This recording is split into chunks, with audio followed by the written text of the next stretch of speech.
Hey everybody, just in here getting ready to turn all the lights out, and I was taking a few moments to enjoy my Diamond Tetras. I really like these fish a lot. I think they're probably my favorite Tetra. I know there's 100 plus Tetras out there to choose from, and I've only seen a small portion of them. And of course, neons and cardinals, fall within the scope of saying Tetras. But I've got to say, out of all the Tetras I have seen and out of all the Tetras I've kept in my tanks, the Diamond Tetras here are just the greatest. Their behavior is awesome.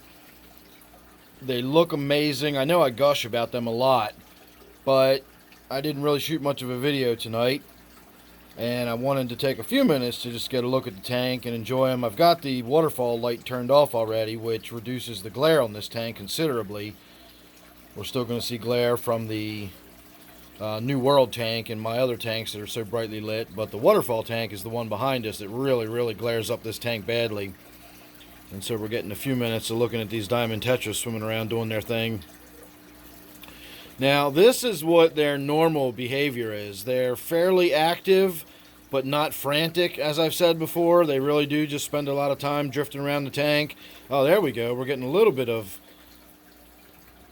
the sort of pecking order behavior. That might even be a little bit of pre-spawning dancing. That's what I've been working my way up to. Is the other day they were in here and they were very clearly spawning. They do that sort of side-by-side dance that you see so many fish do when they're spawning. And I'm not entirely sure whether that is the actual spawning behavior or that is the sort of showing off and sizing each other up and determining, pecking order kind of stuff rather than the actual spawning or pre-spawning behavior.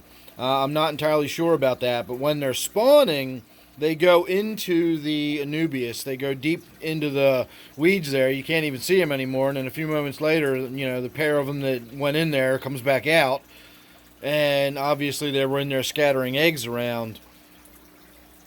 So that behavior becomes very different than what we normally see. This here is what we normally see. They just school together tightly. They swim around the tank in a nice compact group, or they string out into a little stream that just sort of flows from one end of the tank to the other. And then occasionally you will get to see that more active spawning behavior, but that's not, typical normal behavior. So I just like to stress that because I've had experiences with fish in the past. I've mentioned this before as well. I've had Danios, and I've even had some mollies that were just almost frantic. Just the motion never stopped, and they just seemed like they were always in a panic. And it was just an unpleasant experience. I've never kept Danios since then. In fact, I actually took them back to the store. I didn't even keep the ones that I got.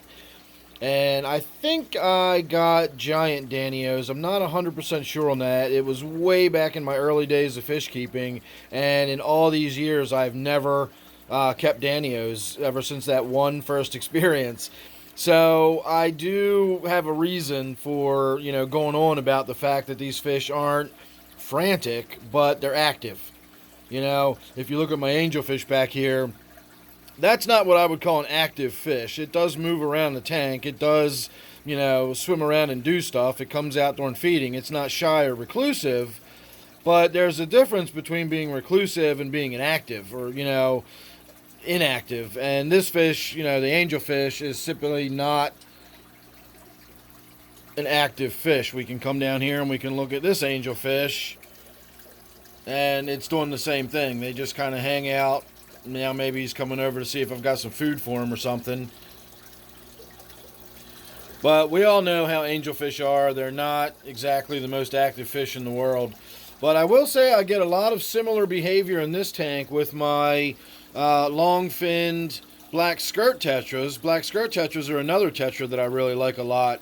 But the black skirts, while they are interesting and while they do generally school together, you can see I've got them strung out from one end of the tank to the other.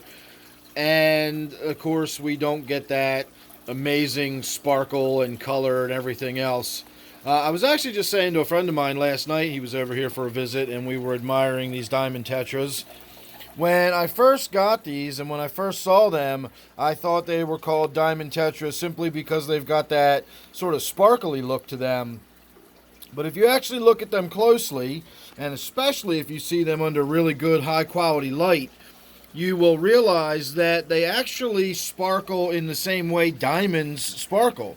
You get all that fire and color, and you get hints of blues and reds and yellows and all kinds of colors sparkle off of these fish, just like a really, good high quality diamond is going to give you that fire. It's not just like sparkly glass. You actually get all that color in there. And you get the same thing with these Diamond Tetras. They really are just amazing fish to see in the tank.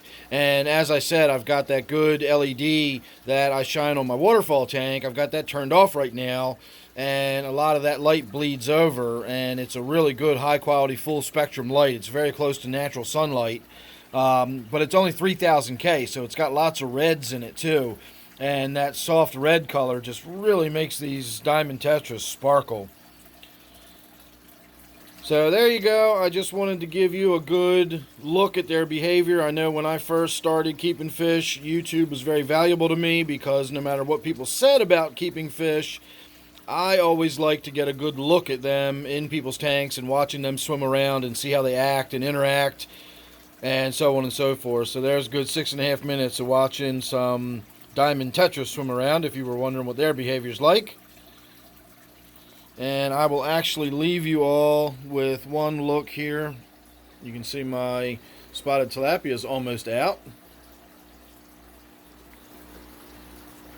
And then this, of course, is my new world tank that I've been working on, and I'm really, really happy with the way it's turning out so far.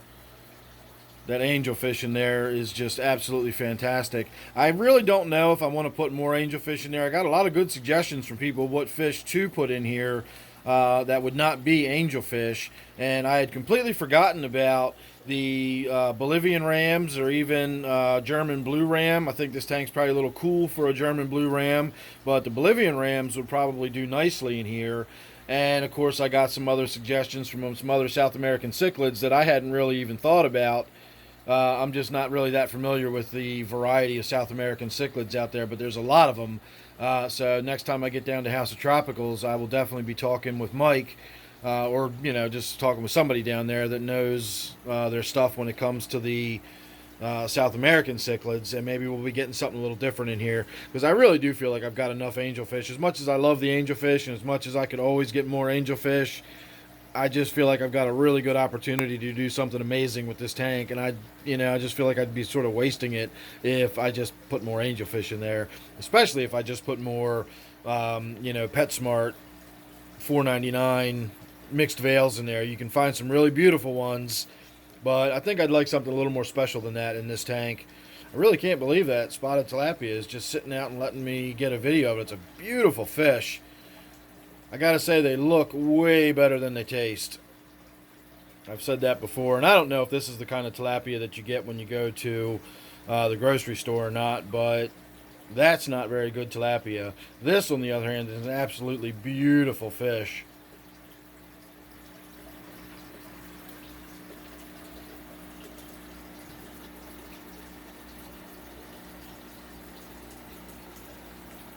And it really hardly ever comes out. I'm really surprised it's out as much as it is now. Now, I say that, but it comes out a lot when I'm not in the room. If I come in quietly and just stand in the doorway, I can see the tilapia's out and hanging out with all the other fish in the tank.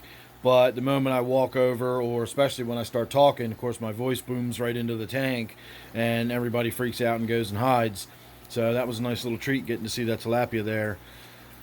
So there you go, everybody. I'm going to leave you with one final look at this angelfish, which was indeed a PetSmart special for $4 or $5. I believe it's got some pearl scale genetics in there, and we've got little hints of blue, and just a pretty fish all the way around. So I was always happy with this one too. So alright, everybody, thanks for watching. Hope you enjoyed. Make sure you're subscribed. You never know what you're going to get with me, but you don't want to miss any of it. We got a nice little good look at the pleco in the back there doing his thing for a moment. So as I said, make sure you subscribe. You don't want to miss anything. And then don't forget, of course, this one here is my new world tank. So thanks again. I'll see you real soon in the next one.